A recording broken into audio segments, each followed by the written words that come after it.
ये औशान माता की जय। बहनों, आज मैं आपको बृहस्पतिवार के दिन की जाने वाली औशान माता की पूजन विधि बताती हूँ। इसके लिए 8 औरतों को बुलाया जाता है, सुहागन औरतें होती हैं और पीढ़ा रखा जाता है। आप चौकी भी रख सकते हो, उस पर जो है गौर रखी जाती है, कलश रखा जाता है और 7 मिट्टी की ढिमकियाँ रखी जाती हैं। चूड़ी, बिंदी इत्यादि चढ़ाया जाता है, पान फूल चढ़ाए जाते हैं और फिर कहानी कही जाती है। इसमें लाई, चना और गुड़ की ढेरी 8 बनाई जाती है, उसमें पेड़ा आदि रख करके पूजा की जाती है और औरतों के कोचे में दिया जाता है। तो इस तरह से माता की पूजा होती है। और आप कहानी सुनिए, कहानी कौन सी होती है। तो इसके लिए एक बूढ़ी माता थी, उनकी एक बेटा और बहू था। बेटा बहू प्रेम से सब मिलकर रहते थे। बूढ़ी माता का नियम था कि वो हर बृहस्पतिवार को पूजन औशान माता का किया करती थी। 8 औरतों को बुलाती और पूजन करती। इस तरह से उनका नियम चलता रहा। बहू को ये बहुत बुरा लगता था कि हर बृहस्पतिवार को ये पूजन करने बैठ जाती हैं और काम धाम कुछ करती नहीं है। तो इस तरह से उसने एक दिन बेटे को भी भड़काया और बेटा भी बहू के कहने में आ गया और उसने कहा ठीक है, मैं अपनी माँ को कहीं मंदिर में छोड़ आता हूँ।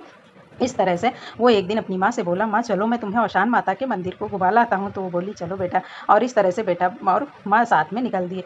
पूरा दिन चलते रहे। बहू माँ ने पूछा बेटा कितनी दूर है, तो बेटे ने कहा चलिए माँ आगे होगा मंदिर, मैं देख आता हूँ। इस तरह से शाम होने लगी तो एक पेड़ के नीचे बैठाकर माँ को और बोला कि माँ मैं आगे देख कर आता हूँ कितनी दूर मंदिर है। और वहीं पर छोड़कर वो चला आया। घने जंगल में बेचारी बूढ़ी माता रात भर किसी तरह रोती रही। उसको अपना डर नहीं था, उसको डर था कि कहीं मेरे बेटे को कोई जंगली जानवर न खा ले। इस तरह से किसी तरह रात बीती। फिर वो खुद ढूंढने निकल गई। तो चलते चलते उसको एक राजा का महल दिखा, गांव दिखा।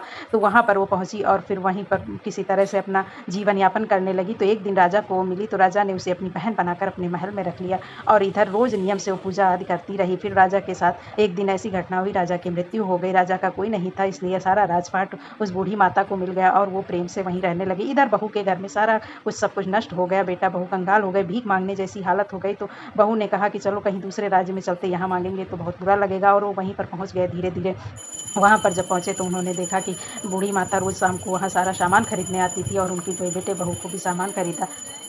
को देख करके वो पहचान गई और अपने पास ले गई और वहाँ पर बेटा बहू साथ में रहने लगा।